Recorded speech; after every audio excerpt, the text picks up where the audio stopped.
Hello, everybody, and welcome to episode 53 of the Focus on Gaming podcast. I'm Duncan, and I'm joined by Martin, hello, and Tom, hello. Hi. And today we have a special guest, Mr. Shaun Campbell, aka Did Somebody Say Retro? Welcome, Shaun. Welcome. Welcome. And now Shaun is, I don't know what you can say. You build retro consoles, arcade cabinets, mods, all sorts. Not just swapping a shell, but your proper full-on game cabinets you build by hand. Yeah, man. Excellent. So what is your first? What was your first gaming memory? What's got you as a gamer? I'd say probably playing on Master System 2, the one that had Sonic built in. So I think it was Alex Kidd or Sonic, and I think it was playing Sonic because I remember I couldn't really quite understand how it worked because there wasn't a cartridge in the console. But he turned it on. My next door neighbour turned it on with no cartridge in, and it was working. And I think that's my first memory. There's a lot of people that I think even today didn't realise that Alex Kidd was built in. Yeah.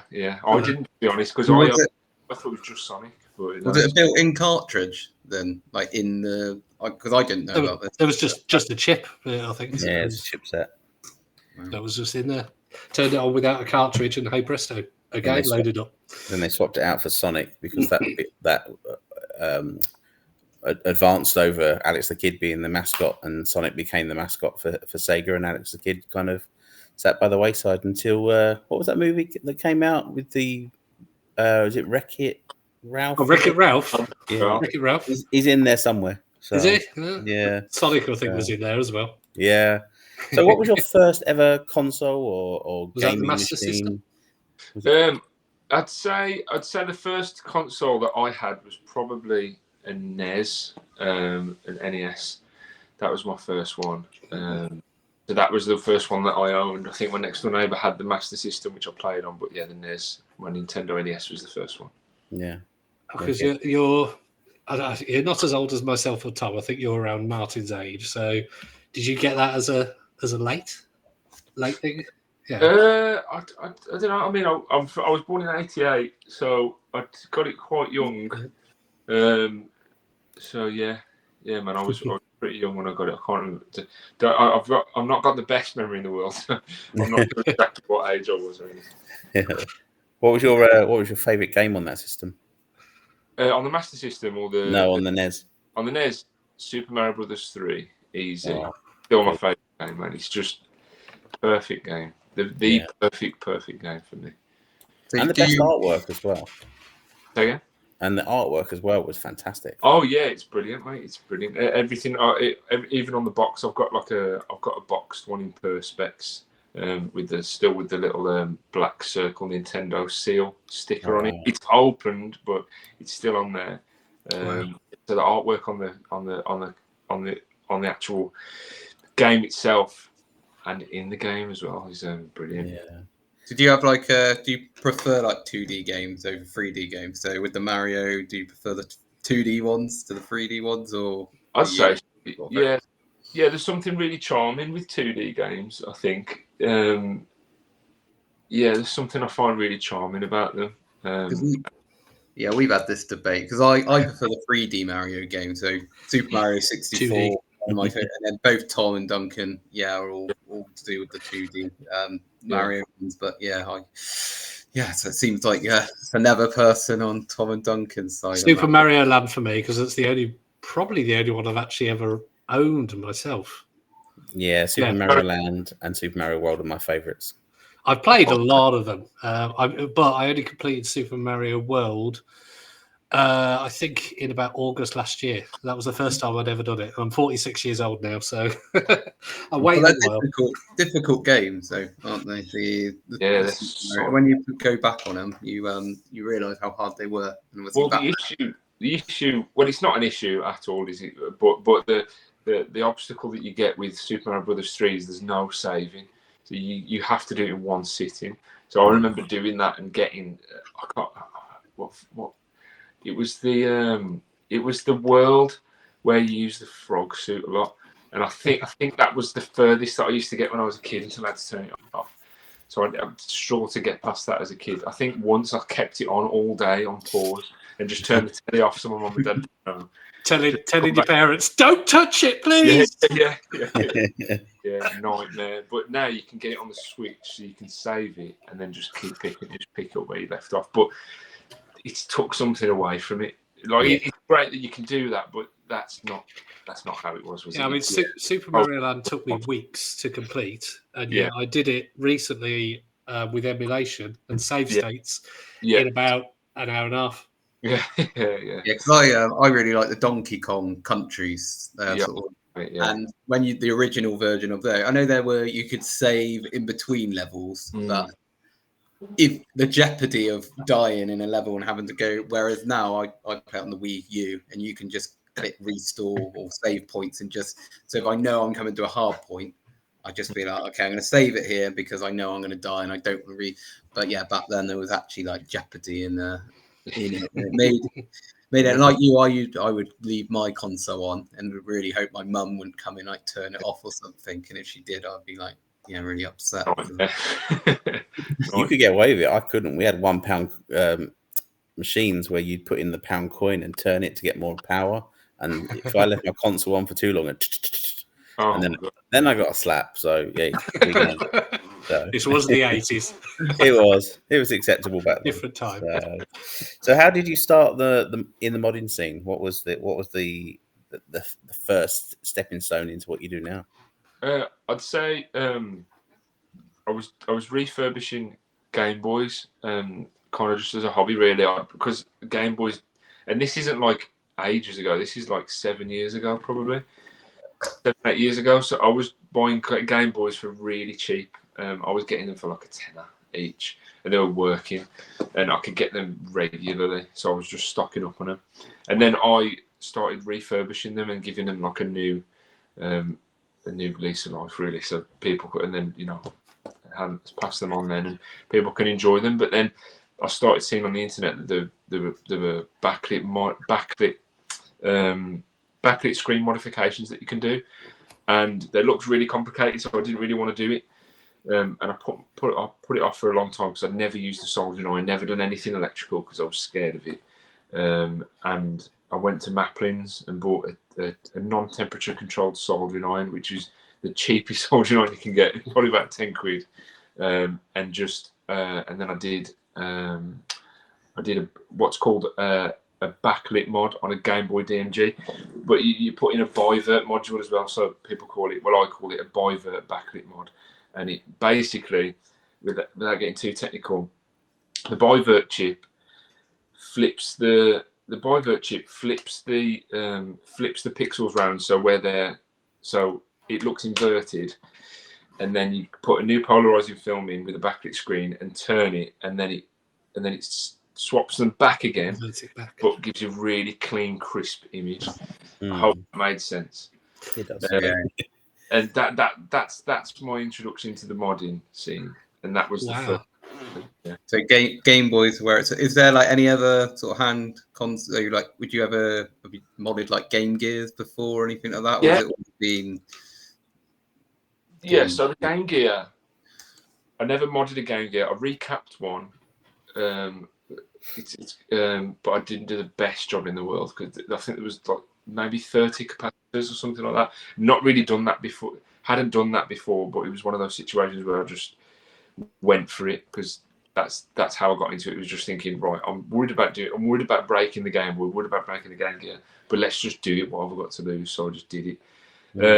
But yeah, I did Game Gear. I did recap the Game Gear, but I didn't modify it because the screens are so expensive. I think they still are, to be honest. Any backlit screen you get for the Game Gear, they're like over £100. I didn't want to spend all that money and for it to break.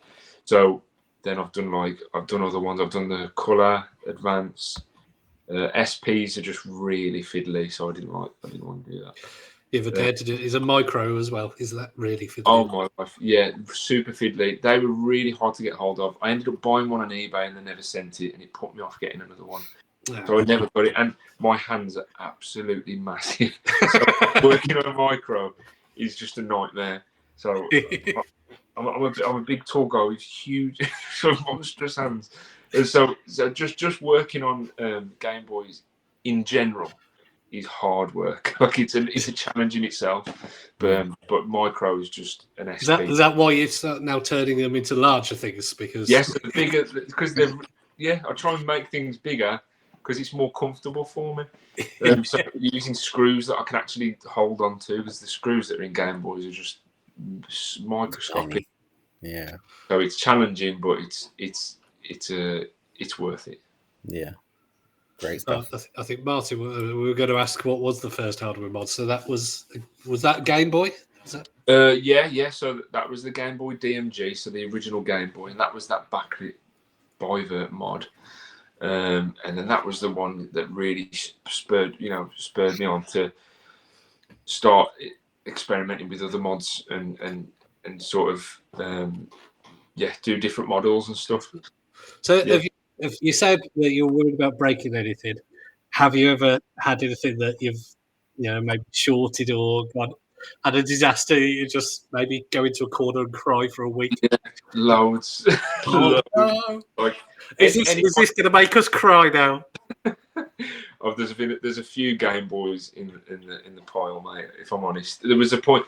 It was one of those things where the only way I'm going to learn is if I do them, and then, like I said, with my hands, I'm heavy-handed. And these mods, these backlit bivert mods, if you've ever seen it before, to remove the polarizer from the back of the glass screen that's inside the Game Boy from out the factory is an incredible task. Like, it's so difficult. It's stuck on like you wouldn't believe, and you've got to get it out without breaking the ribbon cable.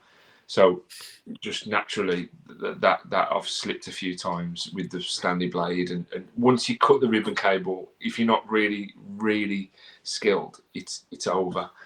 The difference is these days is people don't really care for that. It's really weird.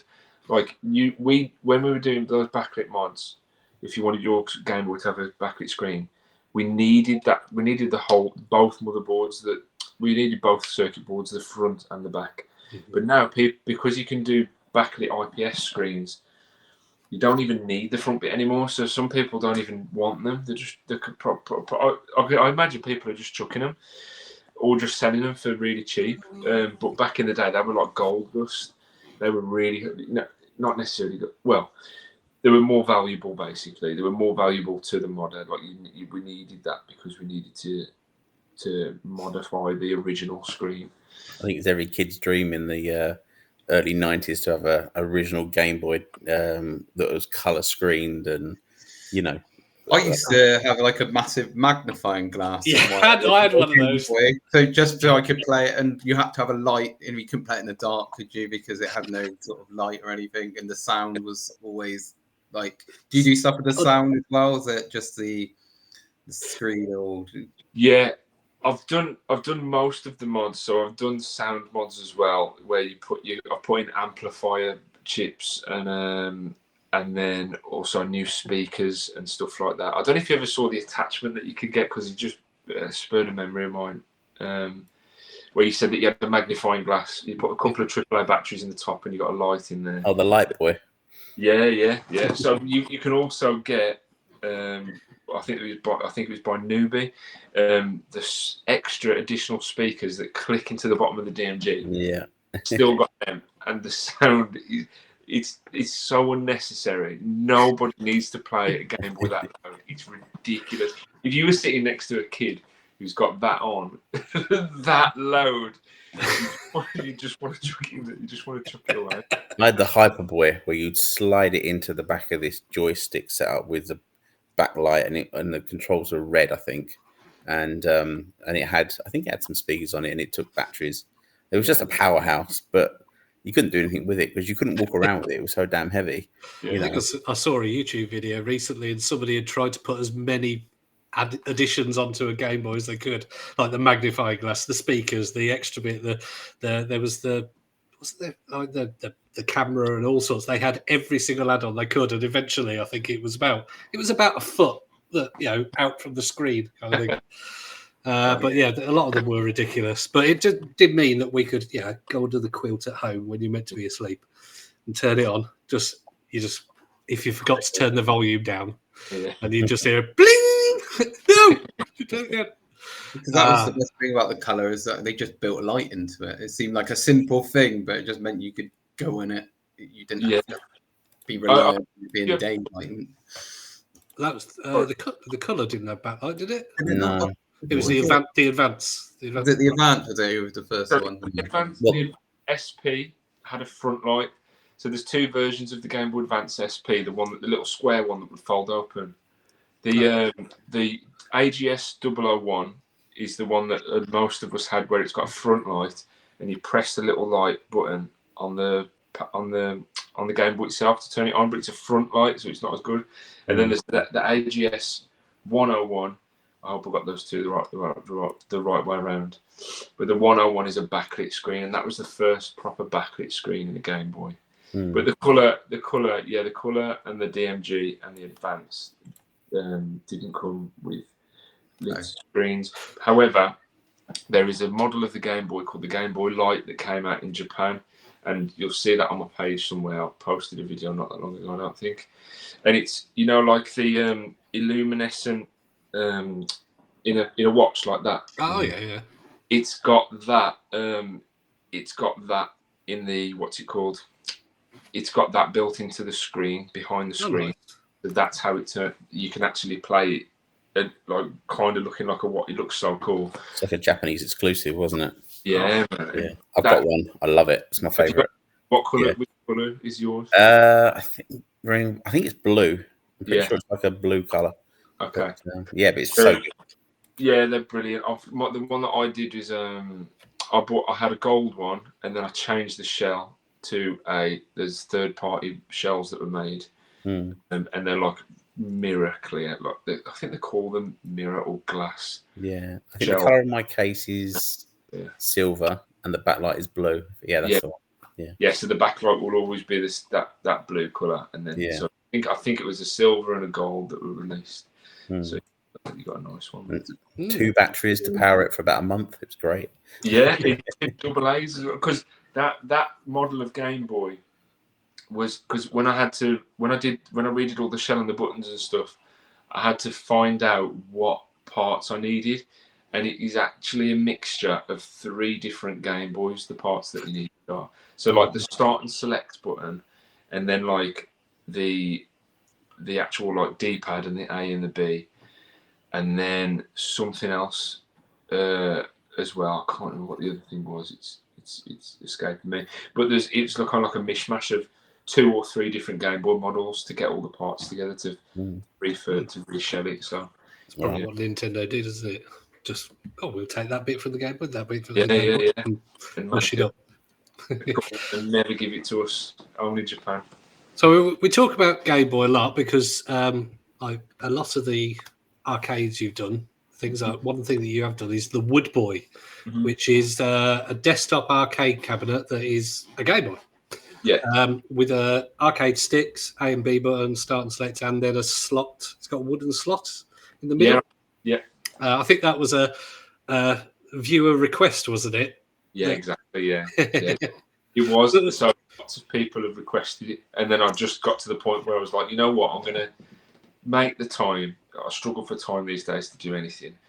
I'm going to make the time, and I'm going to do what's been requested, and people loved it. So was that for personal use, the Wood Boy, or was that for your work? A lot of your mods are in NQ64 bars, aren't they?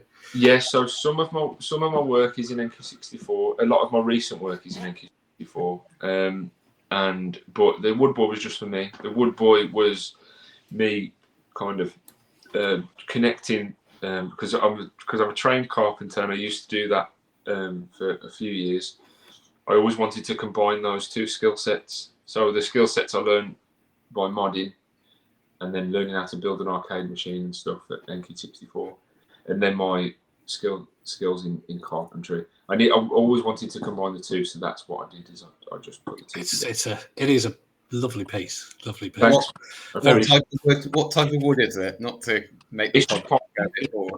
It's pine. So yeah, it's just pine. So I was umming and ahhing about the name. I was going to call it the Pine Boy, but I thought the Wood Boy sounded better, so I ended that.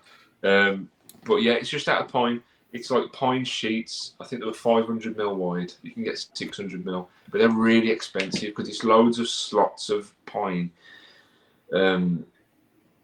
squashed together, basically. But it looks like one solid piece. But yeah, yeah, It does look really. Yeah, it does look really.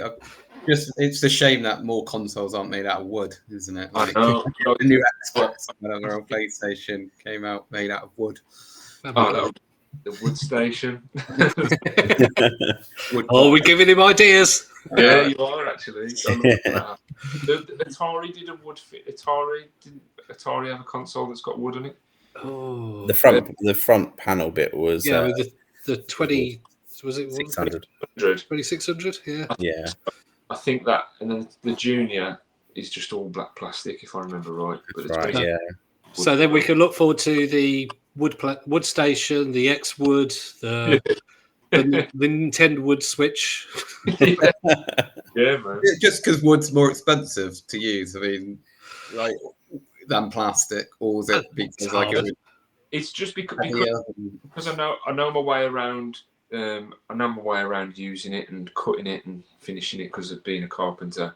So it's where my experience lies, is using that material. You can do it with and it is expensive to buy those sheets of pine. But one of the other reasons is because as a carpenter, a lot of the work that I did was using pine, but then it's always painted. I'm looking at my skirting boards now and they're painted white. But it's just a shame that we always use this pine material and just always cover it up. So I wanted to just celebrate, because I like it. I love the smell of pine. I love the look of pine. It's kind of like it's a common material used in building, but people don't usually tend to just leave it looking like that. Yeah. So I think that's probably what stands out a little bit, because it just looks like raw pine. So yeah, it looks awesome. Absolutely. Martin? Yeah. Yes, because there's been I think we discussed it in another episode, with retro gaming. There's a big sort of, it's had a little comeback in it with Tetris 99 and just with the Mario games as well. So yes. Yeah, I think retro's come back because people like me and Tom are getting old, and we're the dads, and I mean you guys are dads as well. Yeah. And we're like, no, we want to play these old games, and they're not recent history anymore, and gamers aren't people in their mum's basements kind of thing. That's why I think it's having a bit of a resurgence. Long gone on those days. Like the NQ64 bars. At the end of the day, the gamers that played on the Nintendo Entertainment System are now drinking. So why not combine the two loves? We have a retro gaming bar near us. Actually, we should venture down there, Duncan. We do. Yeah, well, pub. Yeah. Where are you? Where are you based? Southend. Essex. We don't have an NQ60. The nearest NQ64, I think, is in London. Yeah, I was there yesterday, actually. I was in Soho yesterday. So you got Soho and Shoreditch. Yeah, I'm from your neck of the woods, sort of. I'm from Redditch originally. Okay. So that's my family talk like this. So it's nice to hear the accent. I'm from Weston, Shaun, so Weston-super-Mare. So I don't know where Bristol, I guess, would be the closest in terms of arcade. I don't know if there's an NQ. Yeah, there's one in Bristol. Okay. There you go. Yeah. There you go, Martin. Get down there, get filming. No, That'll be your little job for the next episode. Yeah, I don't need encouraging to go out to bars as a more bar. Very happy. That'll be fine. Go on, Duncan, feel free. So, I was going to say, I'll do Martin's question if he wants.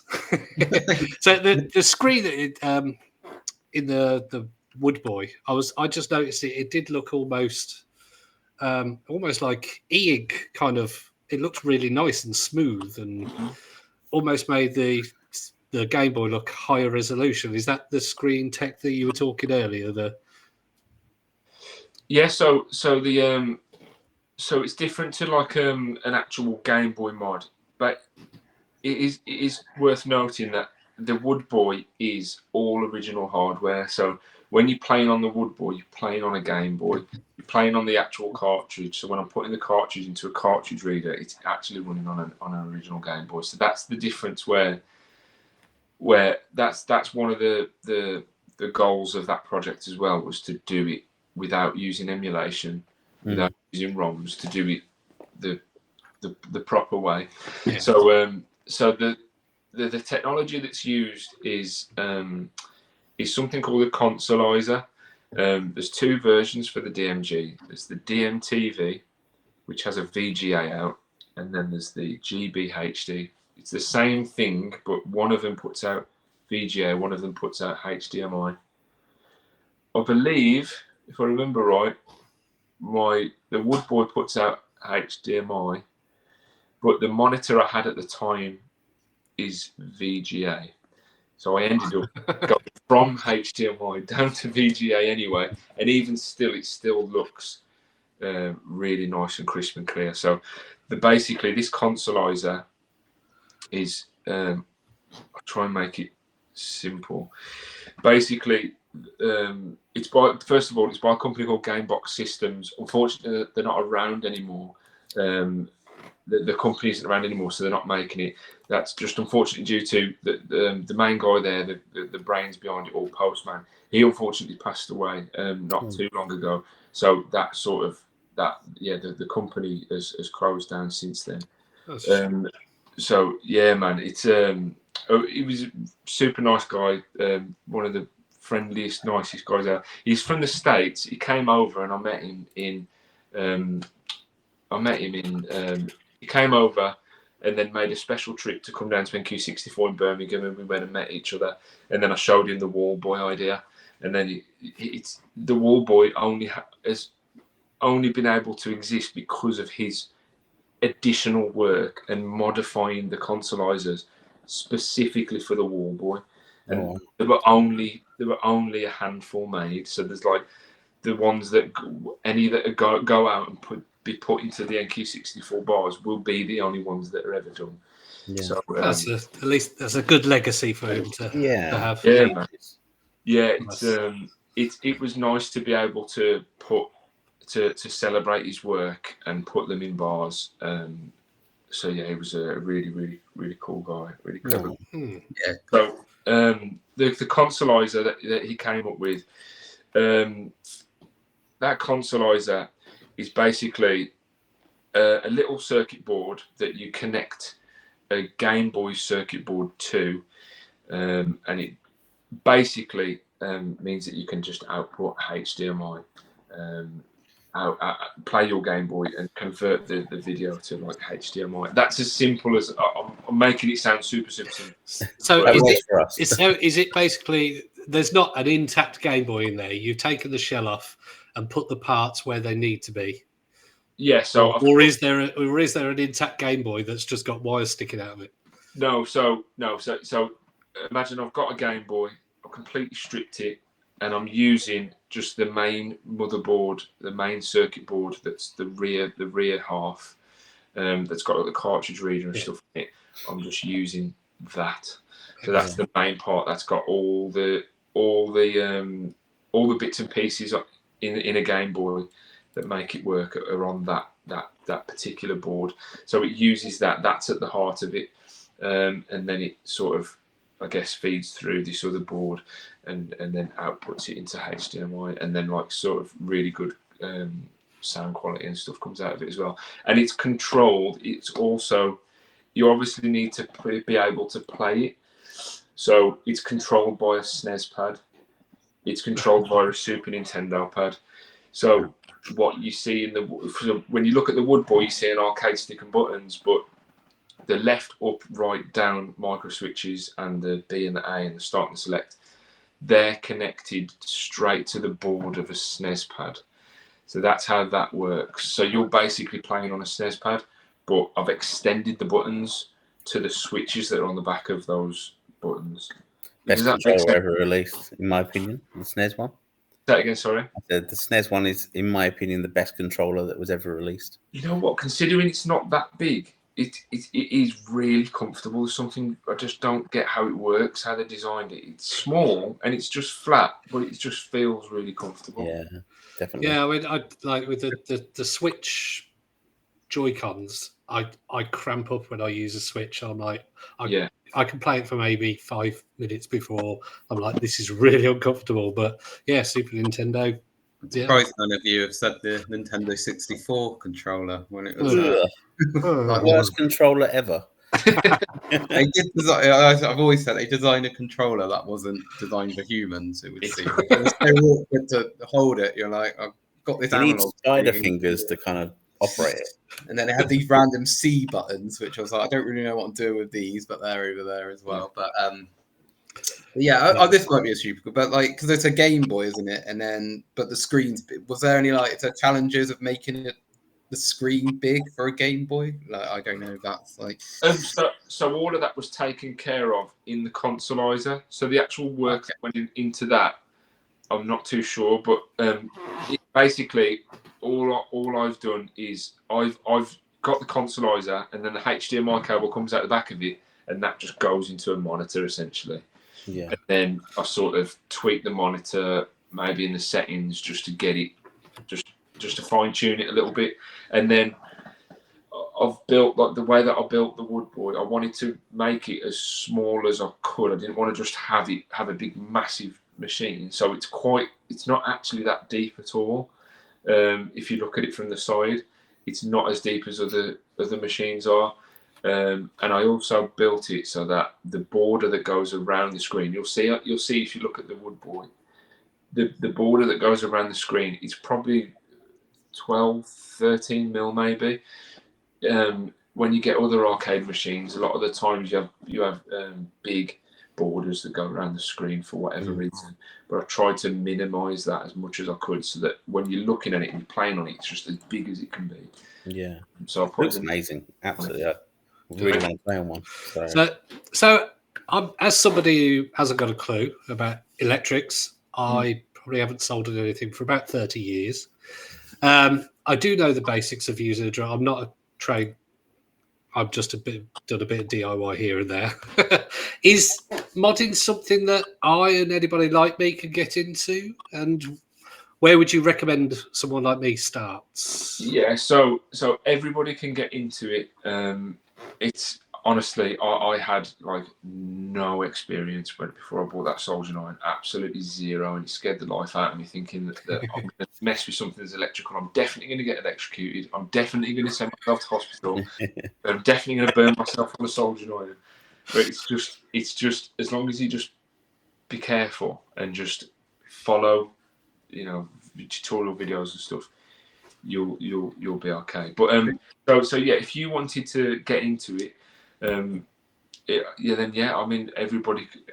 anybody can do it really. You can get yourself some cheap tools these days. Like you can get a lot of the stuff that you need off Amazon or eBay. So I just get like a basic set of tools. Depends on what kind of mods you want to do.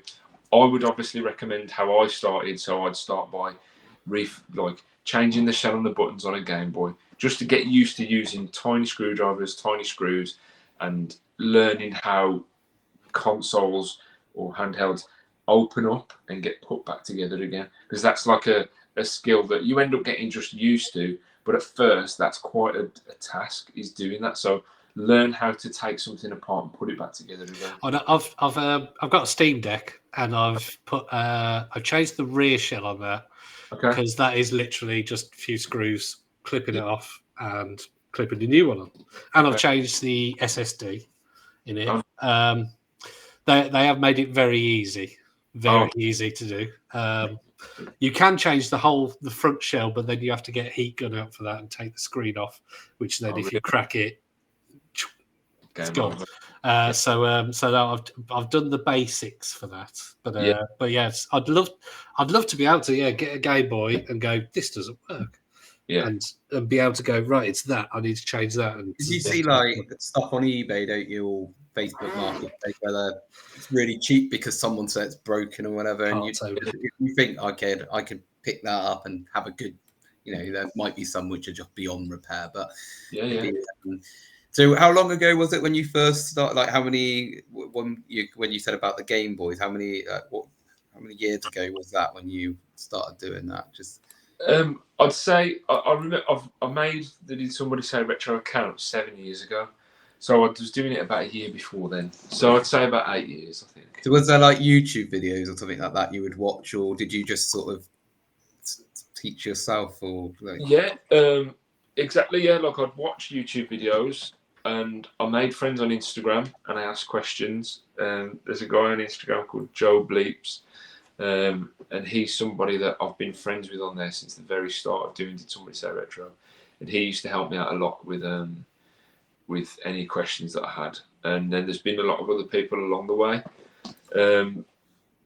and yeah, just a lot of YouTube videos, a lot of reading, people talking on Reddit and forum posts and stuff like that, and just a lot of research. And have you ever done any sort of YouTube videos yourself, Shaun, where you've like gone step by step from a start to finish of a project? I have done some YouTube content before along those lines, but I've just not got. I don't know. YouTube never really worked for me.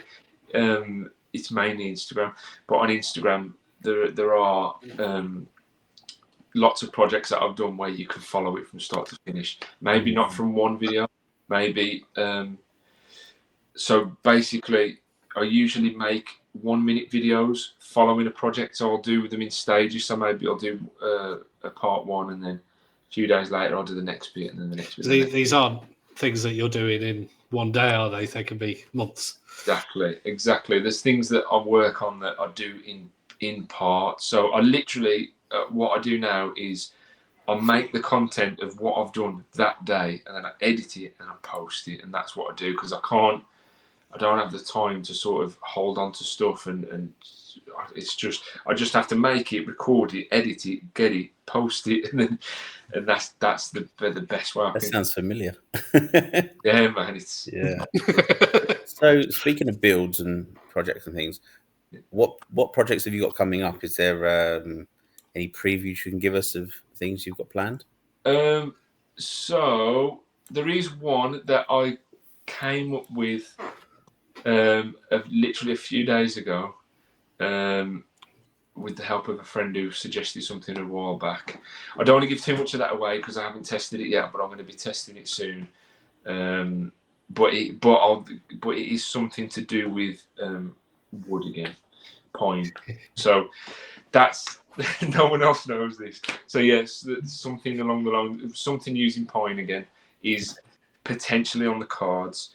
And there's a project I'm working on now that isn't finished called the Wide Boy, which is a 4-player control panel that I've built from scratch. And you're going to be able to play 4-player arcade games on it. Everything is built inside the control panel. So you have that control panel, and there's a HDMI and a plug coming out the back of it. You plug it in, and that's it. It's got everything you need in there.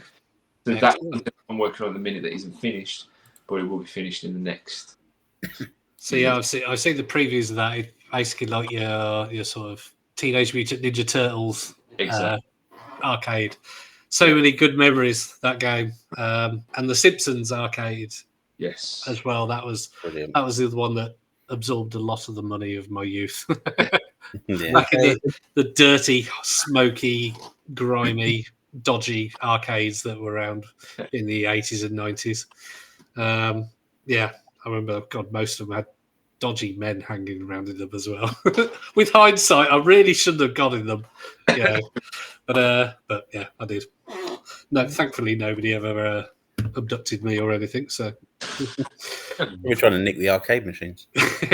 You know.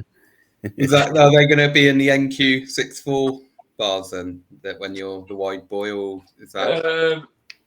So that's the plan. The plan is for the Wide Boy to go into an NQ64 bar. but you're also building an arcade in your garage, aren't you? Yeah, I built an arcade machine in the garage. That's right. Yeah, so I've got an arcade shell in the garage, but yeah, the Pine one will be for myself. The Wide Boy is an NQ64 project, but I can't say. I don't really want to say where it's going or anything yet. Just because it's not. No, I'm just thinking that would to be confirmed. When you were explaining it, it was just I thought that sounds like an ideal thing for a bar. Yeah, all mates, all on a game together. Yeah, exactly. So I think it's yeah. So what I normally do with those projects is I don't give too much away, just because I like to make sure it's in. I want to see it in there before I tell people where I'm playing. I want to see it in there just so I know it's 100% done. Because I hate to do it, share it, and then for something to happen and it not work out. But the plan is to go somewhere. Well, if it's near Martin, we'll send him in for a review. If it's near us, we'll be in Soho. Okay. Cool. I have to go in on my own though. Play it on my own. I'm sure you'll find. I'll find three friends on the street or something. 3 randoms. I just thought, I remember all those. Remember those? We've got a local micro pub that's got one of the coffee table Pac-Man machine kind of things. That'd be a good one, wouldn't it? Would have one of them. Yeah. So yeah. I've thought about that as well. There's lots. There's still ideas out there that I haven't found and discovered yet.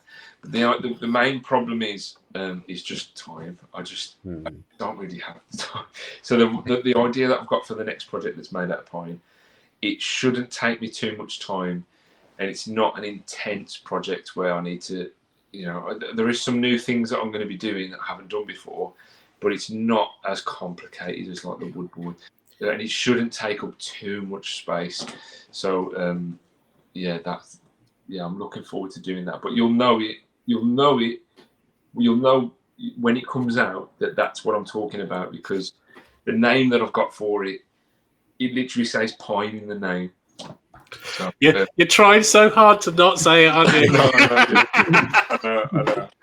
I'm just trying to think of any gaming puns with pine in. No, I can't think of any. But I reckon it's a Pine Boy, and it's going to be like an original Game Boy, but out of pine.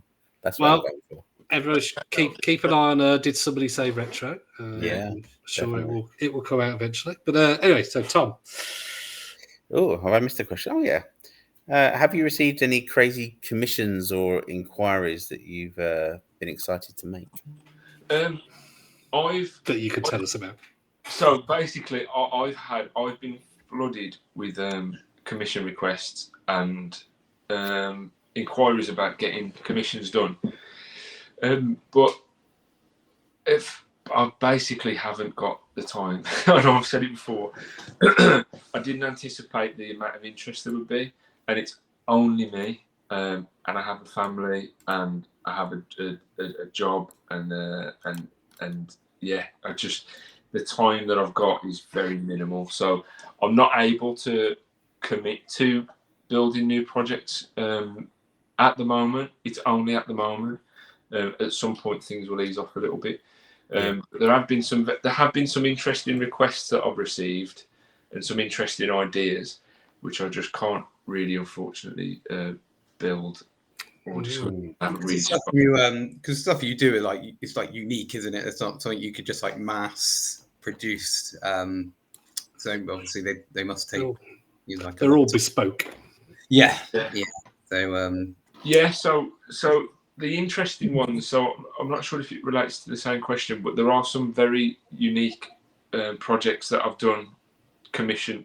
Well, they're not technically commissioned because they're for NQ64. So basically, I work for NQ64. I'm employed by them, and some of the projects that I've done recently are for NQ64. So there's the N60 suitcase, so an N64 in a suitcase, in a vintage suitcase. Then the case station, which is a PlayStation that's inside a Pelican air case, that's got like you sort of lift the arm up and you can walk around with it. It's got wheels on it and stuff. It's really portable, really easy to take around. Those projects, I'm really keen on doing stuff like that because it's new, it's brand new and something that I've not seen before. So those projects really get me going. Like that. Is that in the bar then that you could literally go, I'd like a PlayStation, please, and someone wheels it up to you and there you go. So basically, what they do is they use that to take to potential. They take it around basically. So NQ64 use these consoles that are easy to transport and take them to places, take them to people, and show them sort of what NQ64. Give you a taste of NQ64, but in your office or in your place of work, you get to get a feel for what NQ is like. I get no work done whatsoever. I'd be fired by the end of the day. Let's just. Didn't you? I think I read somewhere that, like, I don't know, like maybe like weddings or something would hire out your machines or something like that. That's right. Yeah, I used to hire out retro gaming equipment. So I used to have loads of CRTs. I used to have a bunch of 14-inch CRTs in the loft, and a box full of. I bought, if you go to my page when I used to have a games room, I had 8 consoles in a Kallax unit, and I just bought all of them again, and pads, and I would take my actual games collection with me, and I'd be paid and hired to sort of go and like do a wedding. And then I'm just trying to think how that would go down if me and my partner got married. I gamed quite a bit, and then on our wedding day, some retro. I wouldn't have seen my wife on my wedding day if I'd had that. Yeah. I'll come and cut the cake in a minute. We can, when you get married, Martin, eventually, what we'll do, we'll be the ones walk behind the dress, but it was said we'll have Nintendos and things portable playing behind. Have controllers connected to the dress. When my last child was born, I took my found a Game Boy Color. I took that with Pokemon. I was like, I'd see how far I can get through. I think it was Pokemon Red I had, and it was quite a quick birth. I was a bit like, I only got to Lieutenant Zurge. I was a bit like disappointed because I was thinking, that's a bit selfish of your kid, really, isn't it? God, just stay in there. I'm just about to get a beta trainer. It was already a birth of my child where I was gaming, so a wedding it would be. You were the typical meme, were you? The dad sitting playing while the wife's like. Well, when it started, I did I paused it. That was kind of you. You just turn the screen off and leave. Took my tell him to keep the light on because it was a Game Boy Color. Obviously, no light. So, I should have taken my Amstrad CPC 464 in with me with the monitor. That would have gone down there. I don't prefer the Wood Boy. That in all of. Do you have Shaun? Do you have a gaming partner? What games have we played? We played Overcooked together. Oh yeah, my wife loves that. Yeah. It's stressful though, man. It is. That'll challenge your relationship. If you played that together, you're still together. Then it's. Yes. Go on. Sorry. We've been through the first and second one with my wife. She's not a gamer, and she loved that. They're good games, man. We've played. We used to play House of the Dead 2, I think it is, on the original Xbox with the light guns. We used to play that. The one with the sloth on it as a boss. I don't know what House of the Dead that is. Oh yes, it's in like a spiral tower. Yeah. Yeah, like a big cage. So that one, I had the light guns. I think I've still got them, to be honest. And the original Xbox, we used to play that. And then what else have we played? Was there light guns on the original Xbox? There were. Yeah, man. And they also have a red dot sight on them as well. You can get them. You can get them. Oh no, sorry, not a red. Hang on. No, it's got like a clip. It's a red and black gun, and you can clip like a sight on top of it. And I'm sure it has like a red dot in there or something. And they're the best guns I've used. There's some other games that we played. We played SSX Tricky, Rhythm Paradise. Those kind of games, man. But yeah, so she's she is also a bit of a gamer. Not a big one, to be fair, but like there are a few games that she's good at and that we've played before. Excellent. So we'll play a little game of Would You Rather now. Would you rather be able to make any mod, have as many Game Boys as you want, make arcade, do whatever you want, and you'd get the joy of seeing people play those games, but you could never play those games, or never be able to mod anything again, but you can carry on playing games. Which is your biggest love, would you say? The building or the playing? Oh man, that's a great question. Because I know it's both. I know you love both. Yeah, I do. My first initial answer is I think it's going to be I'd rather build them and see people playing on them than play them. I can imagine it's a great feeling when you go into an NQ64 and you see people like really sort of look playing whatever. Yeah, the wall boy that's in Northern Quarter, and there's a second one in Birmingham. Seeing people play on it is pretty sick, man. It's a really good. It's a really, really good feeling. Like, it was a good feeling watching people play on the consoles when I used to just hire out and do events with just standard consoles, but I've not done anything to them. I've just bought them and put them there. But actually building something that's unique. I used to take the wood boy up to the hip hop chip shop in Manchester and seeing people play it in there and stand back and know some people, and then see people come in that don't know that I built it, don't know that I'm there, and see people playing on it and enjoy it. And like, that is just like, you can't, it's difficult to beat that feeling, really.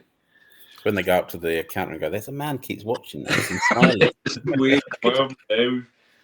So if money was no object at all, what console or machine would you like to buy, retro wise? What would be the one? Neo Geo AES. You've got, I don't know, Panasonic 3DOs. There's probably some rare Game Boys from competitions, isn't there? Yeah, there's some rare versions of Game Boys. That's a really good question as well. Pepsi Game Boy. You know what? It'd probably be.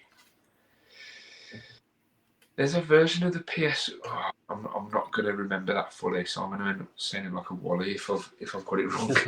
But there's versions of consoles that are like that were like the production. What are they called now? Prototype kind of thing. The development. There's dev kits. Dev kits. Yeah, dev kits. Like, dev kits really appeal to me, but they're super expensive. That's exactly what I was thinking. Then there's a console that was made. What's that console that was made between PlayStation and Nintendo? It was called just like the Super PlayStation or something, wasn't it? Yeah, something along those lines. I think something that's really unique, that is really super rare, that will be special to have in the collection. Yeah, something like that. You do collect screens as well, don't you? Because I've seen you had recently posted a picture of I had to look it up, a Philips Discoverer TV. Oh, yeah. That was I looked that up on eBay. I'm like, blimey. Yeah, it was only 60 quid. I got that for a few years ago. I think it's worth at least probably 10 times that. Is it really? I haven't even checked it. Now he's thinking. No. Yeah, if you look it up on eBay, I think if it's working, I think there was one that wasn't working, and that was something like £300. Really? Okay, so I didn't know that, but I love it, so I'll probably hold on to it. Yeah, I'm funny. So I collect CRTs and stuff as well. I used to have a lot more than I have now. I also like the Sony PVMs, so they're professional video monitors. So they're the small ones that I've got, like the 6-inch screen and the 9-inch screen. Mm-hmm. They were used by like camera crews and stuff back in the day. Not too long ago, and there's probably still some camera crews that use them now. But they're the top dog for like an RGB output. So if you want to play a game, an retro game, and you want to play it in RGB, if you put it in a PVM, it's Trinitron. It's just unreal. So yeah, the Discovery, I bought that. I went to a guy's house to pick up some Xbox and PS2 games, and before I left, he said, "I've got something upstairs. I want to get rid of it, but I don't really want to sell it that much. But let me just show you and see if you're interested." And he brought it down, and before he even told me the price, I knew in my head, "There's no way I'm not leaving. I'm having this." And he was like 60 quid, and in my head I was thinking, "What? Yeah, of course I'm gonna have it." Because it was a limited edition TV that was to celebrate the launch of the first space shuttle. Exactly, yeah. And so it was limited edition, and it looks like a astronaut's helmet, so it's just cool. You lift the visor, you lift the visor up, and you can click it back down again.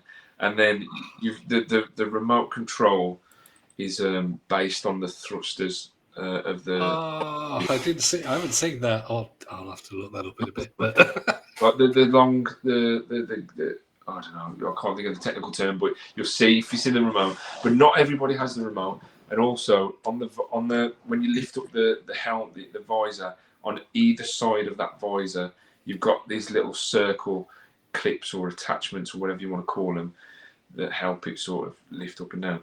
A lot of people lose one of those as well, but everything's intact, man. Everything. It's good when you find that. I saw another retro person on YouTube or something recently, and they'd picked up it was the CD PS2, like the DVD, like a box PS2. No, not PS2, but it was an old retro console, and it had what was super rare was an add-on that goes on the bottom. The Famicom disc drive, or it could be the N64 disc drive, which is could be. There was it was a silver cube, and they said they bought one online, and it was just. Was that the Samsung GameCube? Was it Panasonic? I know, it had an add-on that could play. I think it was something like Super Nintendo games. Or something. The Satellaview. Maybe. You just have to download. Anyway, on this picture of this thing that was not worth much was this add-on thing that was worth about $1,000 or something, and he said, "I'll just buy it just in case," because he thought they'd just used a stock picture. But no, it came along and there was this 1,000. So when you get something like that, I can imagine it. Yeah. You think all your Christmases will come at the same time. Yeah, there's some rare stuff in the collection that I won't get rid of for a long time. There's one thing that I've got that always springs to mind is a sealed Nintendo GameCube SpongeBob SquarePants controller. And I've never seen one. I think I saw one on eBay in the years that I've been looking. And it was up for a few $100s. I got it for a tenner from someone down the road. Yeah. So I remember sitting in the garden in the summer and thinking, I'm just going to quickly check Facebook to see if there's any gaming stuff back when I used to buy and sell. And 2 minutes before this SpongeBob pad went up, and I messaged him straight away, and I was like, I'm coming to you. I'll come now, and I'll come and get it. Went there, really nice guy, and bought it for a tenner, and it's almost priceless because it's so rare.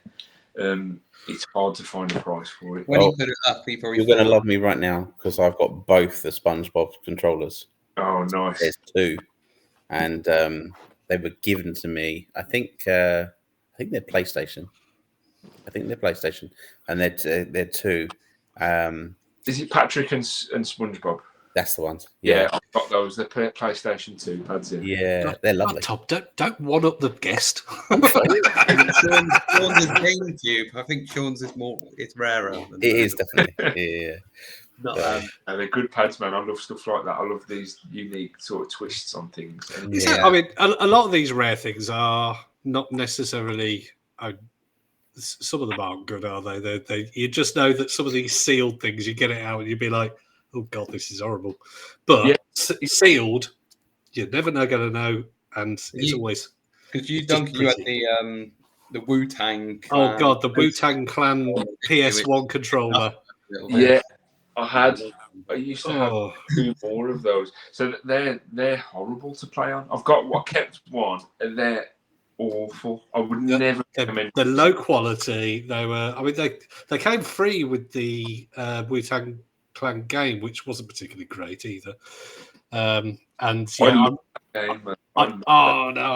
didn't like it. I tried to take it back because they were selling the controller separate, and so I tried to take it back, but this was in the early days of barcodes, kind of thing, and they went, "Yeah, no, that came free.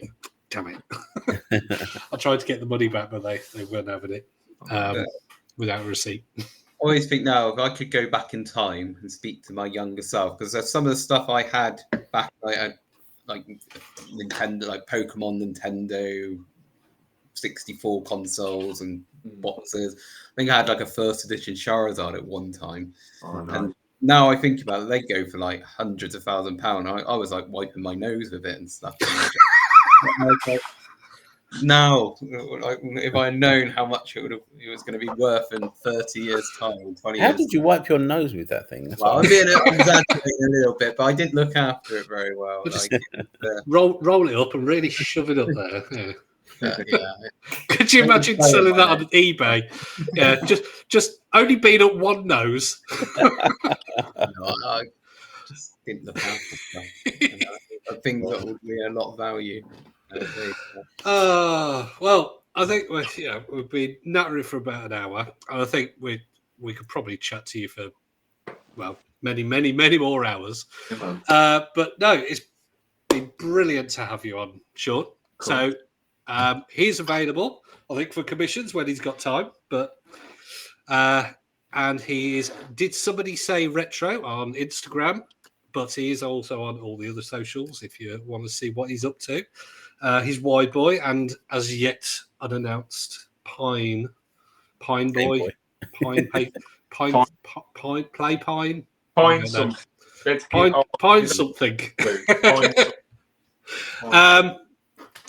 And so follow him. And all the links in our show notes as well. We'll put the links on the podcast notes. And thank you very much, Shaun Campbell. No, thanks for having me. DidSomebodySayRetro. And like and subscribe for us. And we will speak to you next week. Bye. Bye.